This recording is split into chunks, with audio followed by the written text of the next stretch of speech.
नमस्कार साथियों, एक नए वीडियो में आप सभी का बहुत बहुत स्वागत है। साथियों, कार्यालय माध्यमिक शिक्षा मंडल मध्य प्रदेश भोपाल द्वारा एक काफ़ी महत्वपूर्ण पत्र विज्ञप्ति के रूप में जारी किया गया है, जिसमें ये दिशा निर्देश दिए गए हैं कि जो आंतरिक अंक हैं वह उनकी जो ऑनलाइन प्रविष्टि है वह किस आधार पर की जानी है। आप देख सकते हैं विज्ञप्ति में स्पष्ट रूप से उल्लेख किया गया है इस चीज़ का। त्रैमासिक परीक्षा अंक तालिका उदाहरण स्वरूप यहाँ पर दिया हुआ है किस तरीके से जो अधिभार है वह छात्र छात्राओं को प्रदान किया जाना है। आप देख सकते हैं त्रैमासिक परीक्षा अंक तालिका उदाहरण इसमें स्पष्ट किया गया है। मान लीजिए विज्ञान विषय है जिसके कि सैद्धांतिक अंकों का जो प्रश्न पत्र रहेगा वह 75 अंक का होगा।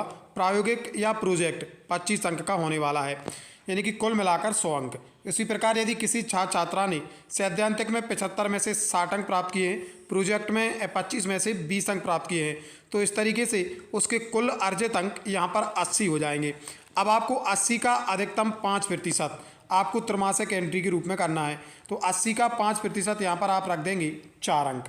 उसी प्रकार किसी अन्य विषय हम गणित की बात करें, मान लीजिए सैद्धांतिक विषय में 75 में से संबंधित छात्र छात्रा ने 70 अंक प्राप्त किए हैं, प्रायोगिक या प्रोजेक्ट में 20 अंक प्राप्त किए हैं, तो कुल 100 अंकों में से संबंधित छात्र छात्रा ने 90 अंक अर्जित किए हैं। तो 90 का आप 5% निकालेंगे तो वह होगा 4.5 अंक। उसी प्रकार अर्धवार्षिक अंक तालिका का उदाहरण भी इसी तरीके से रहने वाला है। मान लीजिए किसी छात्र छात्रा ने विज्ञान विषय में 75 में से 75 अंक प्राप्त किए हैं, प्रोजेक्ट में 25 में से 25 अंक प्राप्त किए हैं, यानी कि उसने कुल 100 अंक में से 100 ही अंक अर्जित किए हैं। तो ऐसी स्थिति में आप प्राप्त अंकों का 5% अधिभार यहाँ पर निकालेंगे। चूँकि प्राप्त अंक 100 हैं तो 100 का 5% 5 अंक होगा। उसी प्रकार गणित का उदाहरण भी हम देख लेते हैं।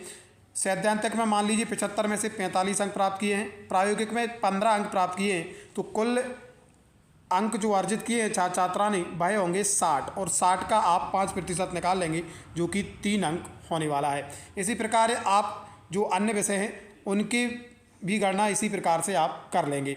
अब वार्षिक परीक्षा में अंकों की प्रविष्टि हेतु जो तालिका है उसका उदाहरण कुछ इस प्रकार है।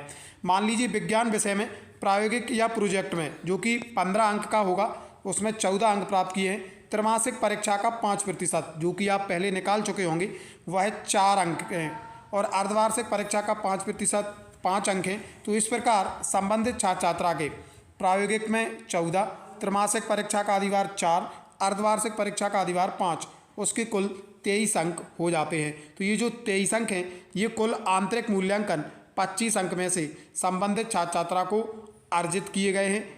इन अंकों की जो प्रविष्टि है वह ऑनलाइन की जानी है। उसी प्रकार हम अन्य विषय जो गणित है उसका उदाहरण समझ लेते हैं।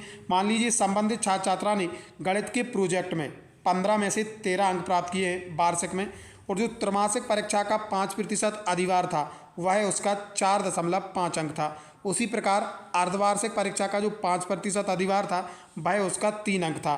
तो इस प्रकार यदि हम देखें तो वार्षिक का जो प्रोजेक्ट है उसके 13 अंक, त्रैमासिक का जो अधिभार है 4.5 अंक, अर्धवार्षिक का जो अधिभार होगा 3 अंक, उन तीनों का जोड़ यानी कि कुल 20.5 अंक। यह हम कुल आंतरिक मूल्यांकन जो 25 नंबर का होगा उसमें से संबंधित छात्र छात्रा ने अब अर्जित कर लिए हैं 20.5 अंक, यानी कि जो 20.5 अंक होंगे उन्हें भी आप पूर्णांक में कन्वर्ट करेंगे। यदि 20.5 हैं तो आप उसे अगले बढ़ते क्रम के पूर्णांक में परिवर्तित करेंगे, यानी कि आप इसे 21 अंक मान के चलेंगे।